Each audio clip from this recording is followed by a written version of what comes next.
Good morning, everyone. This is Chef Andros at home. Um, this is my Hοιρομέρι. This is the traditional Cyprus ham that we are going to smoke. Right now it is in salt, and I will explain to you how we do it in Cyprus.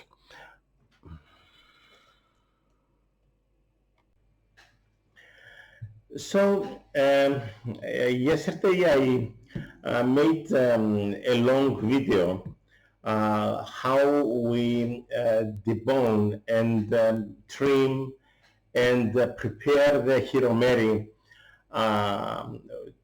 to cure for the moment.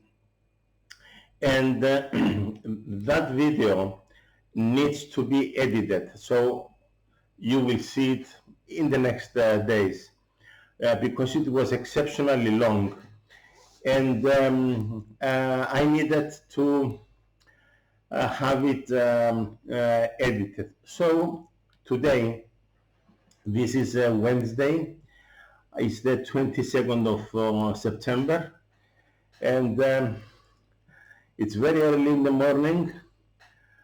I will enjoy my morning coffee, and if you are wondering who, I will show you. It's him.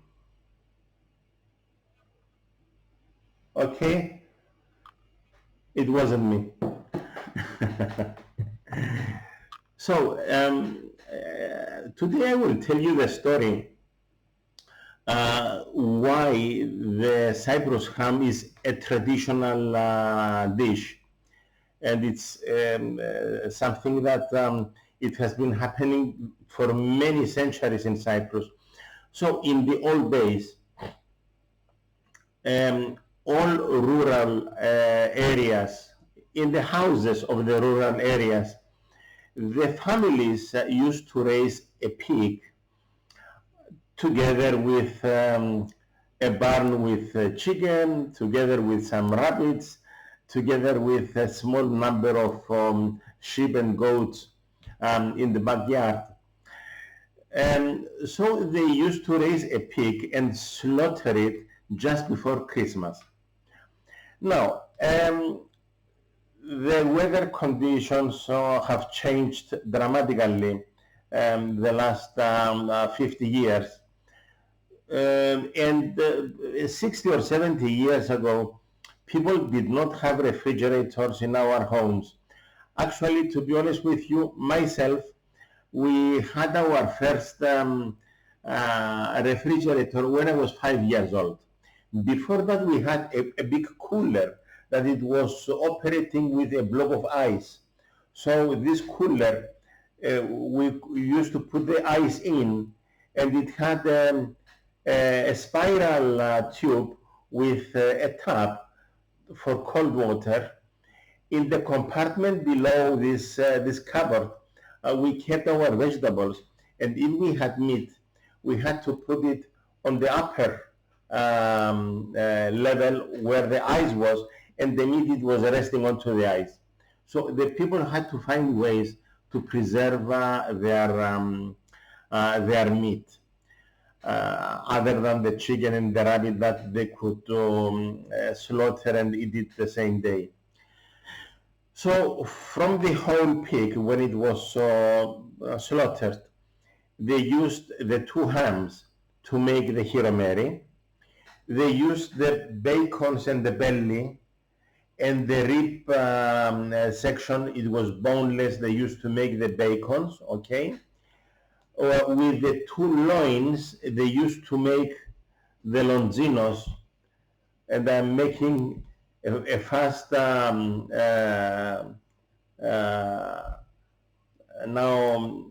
review of my longinos.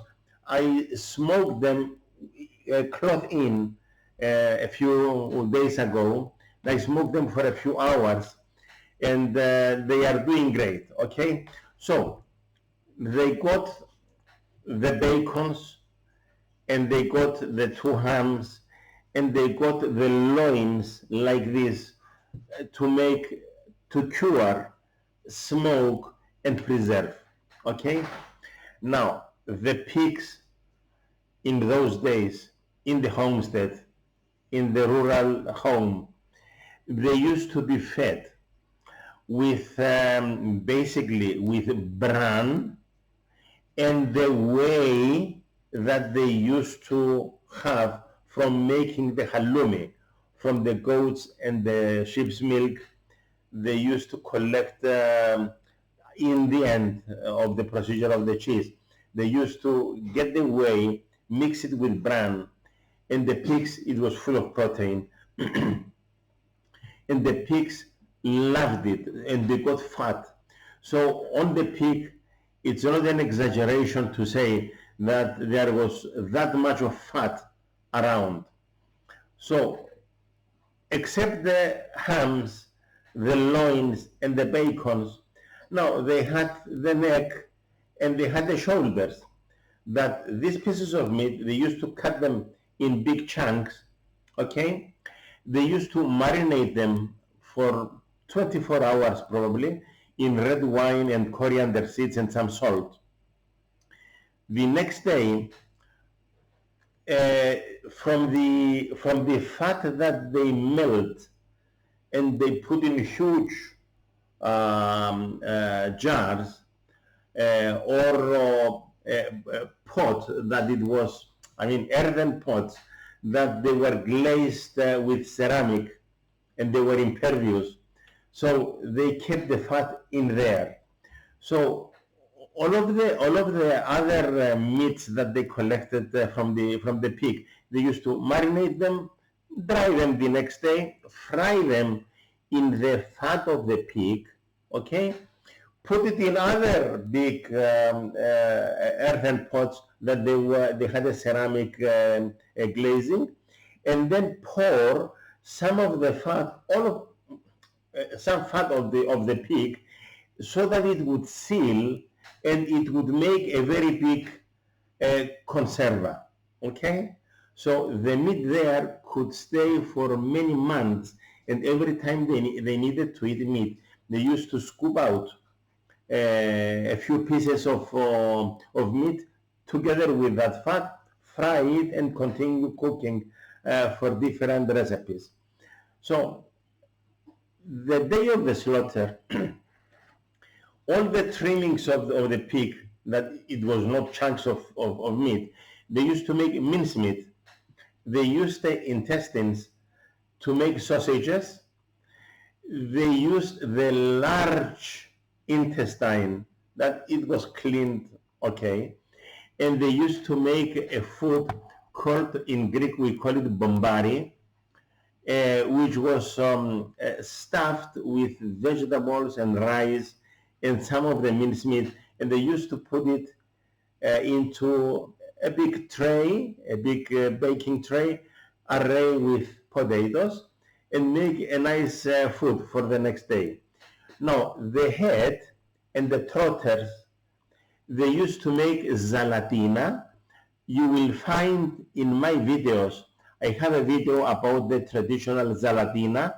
That is a jellied pork which resembles much with the head cheese that they make in the United States. They make it in England, they make it in Europe. Actually, they make it everywhere or around the world, wherever it's Christians or other religions than Muslims that they don't eat pork. So they do it around the world. So you can see my video of the zalatina, that it was another preserve, and because of the acidity of the jelly, there was a lot of vinegar in it, and the juice from bitter oranges and the juice of lemons, and of course, you know, spices and salt and all of this stuff.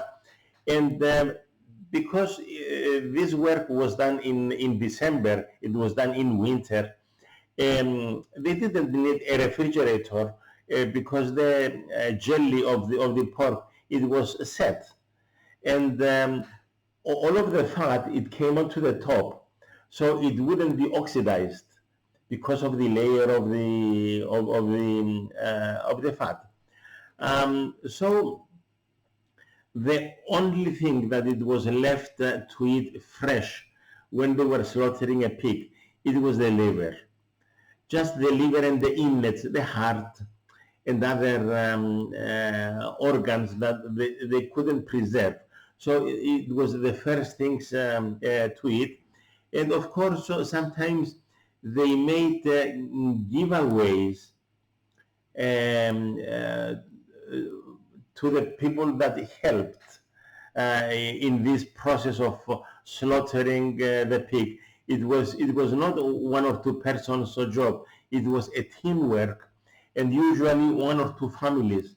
They were all working together, you know, to clean the intestines and make the sausages and do all of this work. It was a lot of work actually. When they slaughter a pig, it is a lot of work. So traditionally, they preserved the whole pork, the whole pig this way, without the need of any refrigeration. Now coming back to my Hiromeri, traditionally the Cyprus Hiromeri is trimmed around, and there is no skin around the ham. There is only skin onto the knuckle that they will be hanging by a string. Okay. Now in my case, I left all of the skin on the way that they do it in Parma, in Italy. So my Hiromeri, it will be traditional as far as the condiments and the salt and the wine and the smoking, but it will have the shape and the appearance of the Parma ham, because on the Cyprus Hiromeri there are basically only 3 muscles remaining, and it looks like a bell. Okay, so it's the top side, is the top round, and the silver side, and what we call in Cyprus the daglio bianco, which is a small muscle, okay, between the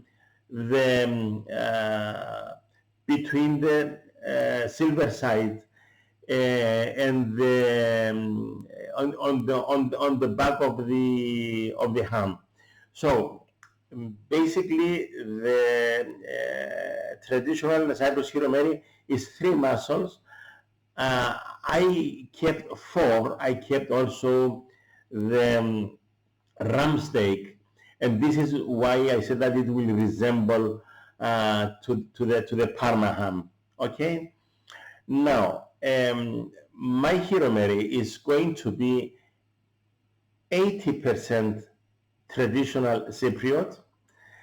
I borrowed this 10% for the shape using the Parma method, and because I spiced my Hiromeri prior to salting, to cure it, it will have 10% characteristics of the speck that they make in northern Italy, they make in Austria, they do it in Central Europe. Okay? By the way, cheers.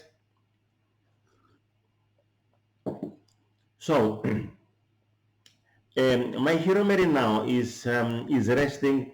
I didn't find a proper plastic container to put my Hiromeri in, because it was not fitting into my refrigerator. I only had 60 centimeters of space, and I only had 17 centimeters of space in height. And I did measure once and twice, nothing would fit in my refrigerator.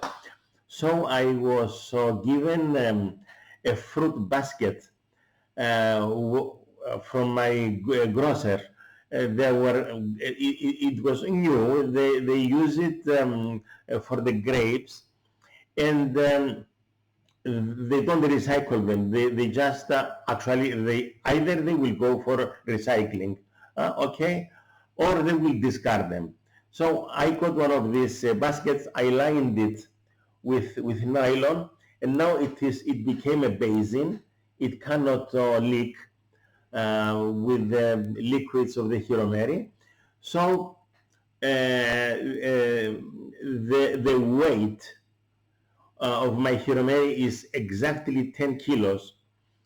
And when the end of the procedure, at the end of the procedure, it will have to be weighing about 6 kilos. And when I take the rind, when I take the skin around it, it will clear 5 kilos. When I take the bones away, I will hardly get 4 kilos of smoked ham.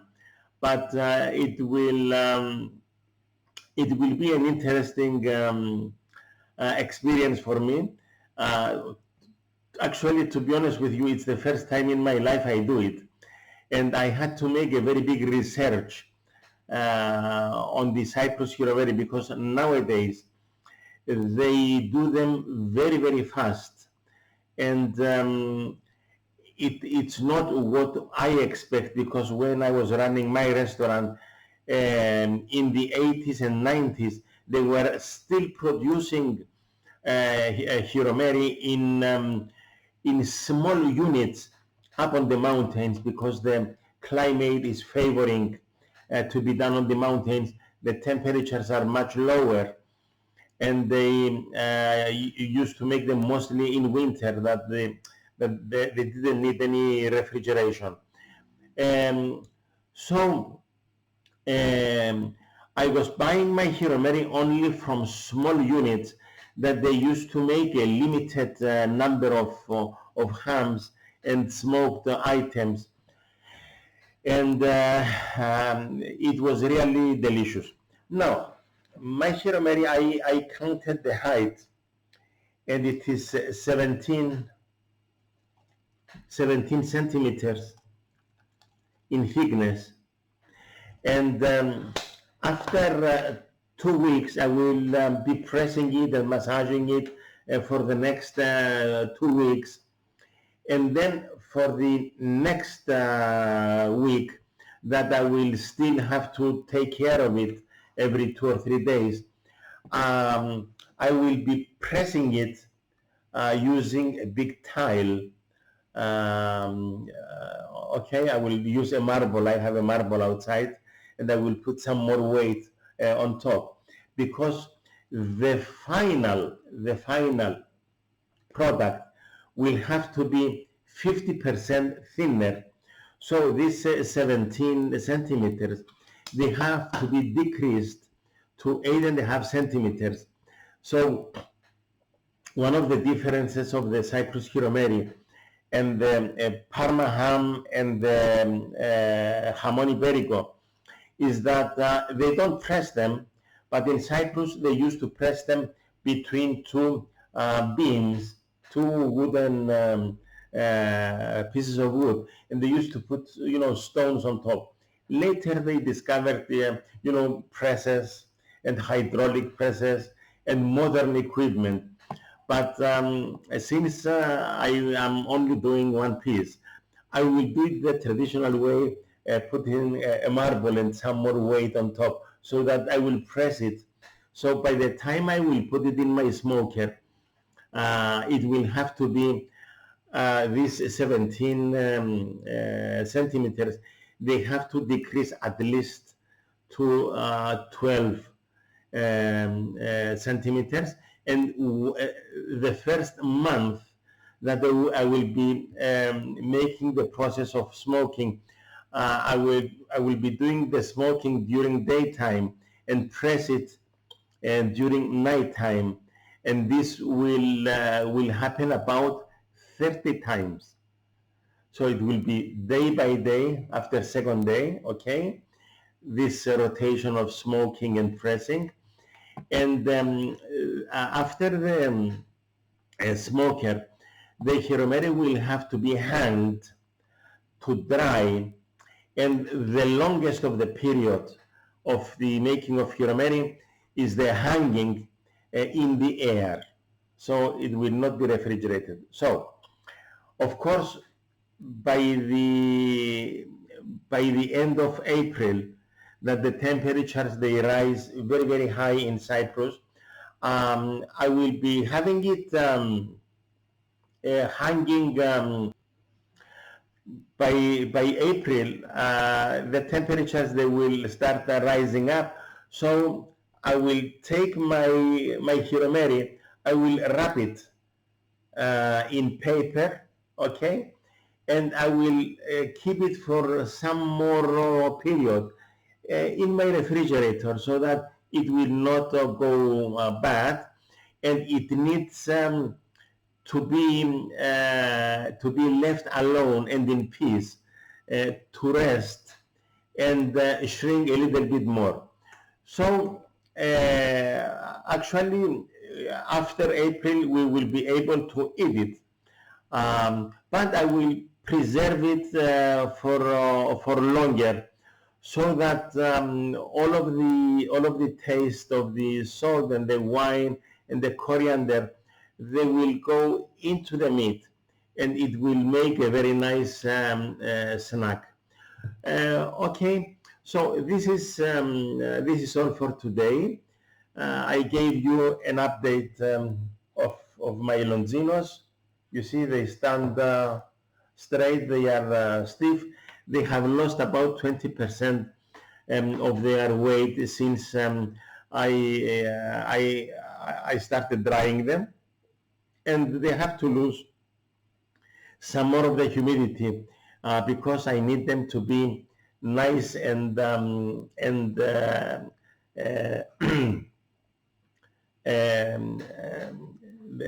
they would have to be a little stiff when you want to cut them finely. So this is for today.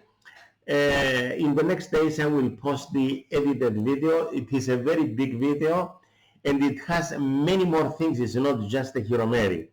This is why it went too long, and it will have to be shortened. And I am not the one to do this job. My son is a computer scientist. He will do it for me. But for today, have a nice day, and hope to see you next Wednesday and every Wednesday. Have a nice day. Bye bye.